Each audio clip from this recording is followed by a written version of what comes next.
Hello. So I wanted to share a little bit with you, kind of the inside view on a just a recent little process that I've been through related to some things in my business and in my creative expression and how I'm sharing those things. The intersection of giftedness with entrepreneurship and creative expression is really at the heart of where I'm really interested and focused in a big portion of my body of work. And so I wanted to share with you about this because it was a really fun, interesting little journey. So for the highly gifted in particular, and really just wanting to focus on the subset of the highly gifted who are particularly driven and interested and enjoying creative expression of themselves in various ways, and are interested in how that also kind of crosses over into their various income generating strategies. So this could be relevant for folks who are in employed positions as opposed to entrepreneurial, but really only for those who are in employed positions where they feel that the sort of the structure and the role that they are in is really giving them the correct kind of platform for the fluidity and freedom of the creative expression that they really are interested and here in this particular lifetime to experience and expand on. So what I always say is that most of, really virtually 99%, maybe 99.9% of the guidance that is given out in the world around business and entrepreneurialism in particular is just completely upside down and wrong for the highly gifted. And this is because for us, we are so inner driven. The intrinsic drive that is just part and parcel of that neuroatypicality of giftedness is the thing. It is running the show. And we want to work with that instead of trying to push against it. Society doesn't understand this. Society doesn't understand you. Society doesn't care to get or understand this. And that's fine. They don't need to, but we need to. We need to step deeply and richly and fully into taking, if you will, ownership of understanding this about ourselves. Now, society will be very happy to, if you will, reap the benefits of the outputs from our creative expressions as a result of us doing that in a way that works for us, or even in a way that doesn't work for us, as long as kind of we're putting out what the people want, so to speak, and they want what we've got, even if they don't know that's what they want until they see it, right? It's that kind of I'll know it when I see it. So you're putting out your various kind of art or writing. Writing, of course, is art. Your various creative expressions. Let's just leave it at that. There are a million different ways that you're doing this. And you're doing this as a primary means for your income generation. I consider what I'm putting out and creating and sharing for my income generation to be a form of my art, as much as my esoteric transmissions and my bringing through of stories, which the story side and the writing side may feel more quote-unquote traditionally like, oh, that's actually art. It's all art. Your life is art. And particularly for the highly gifted, the more you embrace that idea of your life as essentially one big giant art project, the more fun you're going to have right away. So one of the reasons that most of the mainstream business thinking is wrong for you is because you have to actually organize your business, your means of creative expression and your means of generating income around yourself, not around the market, not around what you think people want, not around any of that. And it must be designed around you, around what's interesting to you, what's fun for you, what's expanding to you, making sure that the business model and the business design that you're creating for yourself allows for plenty of room for you to expand quickly, because you move and process and expand radically differently at a different pace than others do. And so you need to have that room for yourself. It's really important. I mean, it's just absolutely vital. So the The rhythms piece is very important. Having enough room for yourself to grow is very important. And you will bump up against the edges, if you will, of public identity as you're creating this. And this is something I see all the time when I'm working with people, is this kind of, oh, I'm not really ready to say that publicly, or I'm not really ready to claim that about myself publicly, but I'm in this friction, tension place of not feeling that the kind of container or labeling that I'm giving myself about my public identity is giving me enough space anymore to be and show up the way I want. And so that kind of growth, that kind of edge is a very fun creational space. It can feel painful in the moment, but once you have some capacity and skillfulness around dealing with these edges, you actually seek and enjoy that discomfort, that edge, because it feels great. Like, oh, big new expansion is happening, and that's what we live for. That's what we came here to experience, is those big new expansions, those big new, ooh, can I do this fun, interesting thing? How's that going to look like? What's that going to feel like? I'm so excited about it. This is really, when I talk about deconstructing giftedness, this is really one of the key, kind of the heart of the matter pieces. It's just so much fun. Okay, so my personal story to kind of illustrate some of this.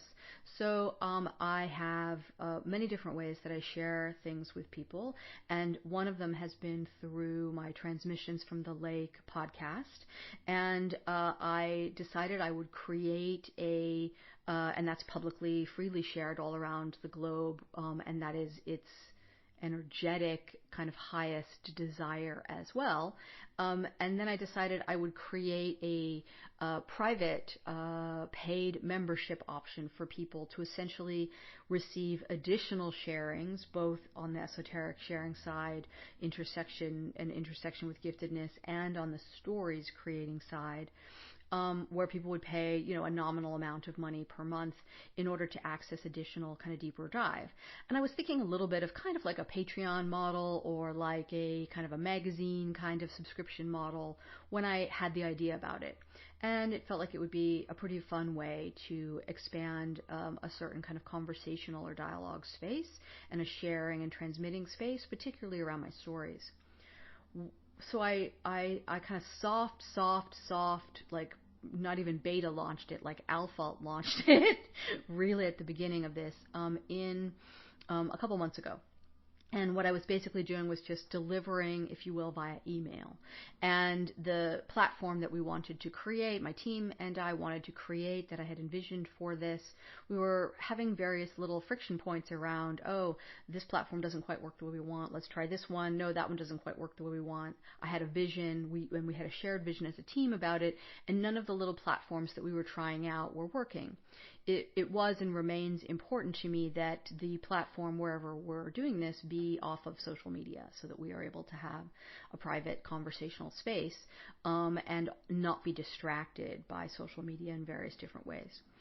So kind of all these different little friction points along the way, it was like, why are all these little friction points happening? And as they were occurring, I was choosing to experience them, because it's just whatever story you want, right? I was choosing to experience them as opportunities to learn and refine more and more about the vision for what should this membership be. And then the most interesting thing occurred. I began to have the experience of feeling like things that I was creating to share, esoteric and stories, I was getting this kind of inner split of, oh, I want to share that with everyone. That wants to be shared with everyone. Oh, but wait, I have these private member people that I need to make sure I'm giving them, that extra value that I've committed to for them. So how am I doing that? What's happening? And so sometimes I would share things privately to that community and feel unsatisfied because I had wanted to share it more broadly. And so then investigating that was sort of an interesting, just sort of sitting with that, right? And sitting with, oh, okay, good. And what I want to hook back into for a minute before I tell you what happened next is, this is so important for the highly gifted, to be able to feel comfortable, to develop the comfort level within your nervous system. I mean, your neurobiology, your nervous system in your brain is just I mean, it is foundational for you to develop mastery and skillfulness at a high level. If you really want to kind of fly and create and design and play and have that really be the hallmark of your experience, that is foundational. So I just want to say that, really important, so that you can then be comfortable with the idea of, oh, I'm going to just put out some very imperfect things. And I'm going to just bring people in along the journey and just bring out the imperfect things, right? The business world would potentially really dislike the way I did that very soft launch initially of what I called the Luminosity membership, where it was very ugly. There was no funnel. There was no marketing strategy. I wasn't doing any kind of advertising. I didn't even have a platform designed, and it was just very like I was just using the systems I used to create and share and just sending it out via email. But I knew that I needed to have the experience of what would this be like, and I absolutely knew that anything I did share would be exponentially greater in terms of value than the, so-called investment of the nominal monthly fee. So I felt fine about all of that, but of course you can see that requires a degree of comfort and confidence with what I'm sharing, the value of what I'm bringing. So you need to kind of be at that place with it and willing to kind of take the risk a little bit, willing to be tolerant of the risk. And so then as I was in the experience, in the space of the discomfort of, oh, wait, I want to be sharing these things more broadly, I was able to just stay in that discomfort instead of make, a quick decision or quick snap judgment about, I don't like that, therefore I'm going to stop doing it. I'm sort of like, well, what does this discomfort want to teach me? Is there something in this space of experience that's interesting and useful to me? So kind of staying with that for a little bit. And then what then came through, several different things kind of came through all at once, but what relates to this was, I don't want to do the paid tiered idea of a membership. That doesn't work for me. So I have stopped doing that, and I've communicated that with all of the folks who had signed up, and where appropriate, have made refunds of kind of the last couple of weeks worth for folks, so that they can feel really good about what's going on as well. And that just felt energetically clean and important to me to do that. And then working with my team around, okay, so what are the ramifications of this? And it seems like a small change, but actually it created this really beautiful sort of domino effect around a variety of sort of operational internal projects we were working on that just kind of went bloop, bloop, bloop, bloop, bloop, bloop, bloop. Right? And it just all fell into place, and there was this streamlined kind of minimalist effect that occurred as a result, nesting into kind of a larger project, if you will, that's going on around some big changes that are coming for website and access to materials. So very excited about it, and all of that feels really great.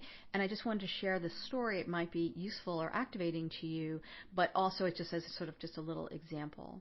So this concept of deconstructing giftedness and talking about it, not from a kind of an esoteric transmission share perspective, is something that I've been doing for a long time in my private body of work with people, and have just a ridiculous kind of library of materials around this that are very gated off and only available to folks that are either in my private group for gifted women container, which is specifically only for women, or who are working in my private one-on-one containers with me, where I work with both men and women.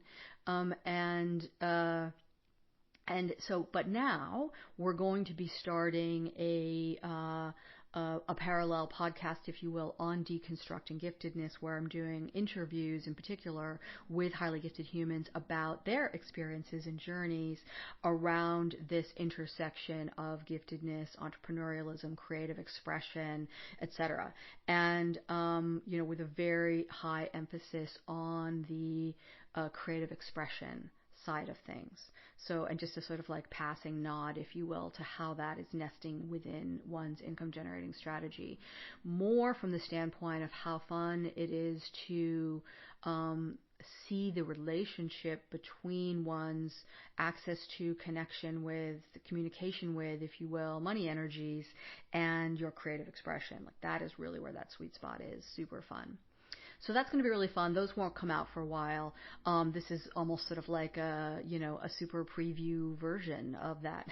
And I'm sure we'll have this, shared over there when that's ready to go.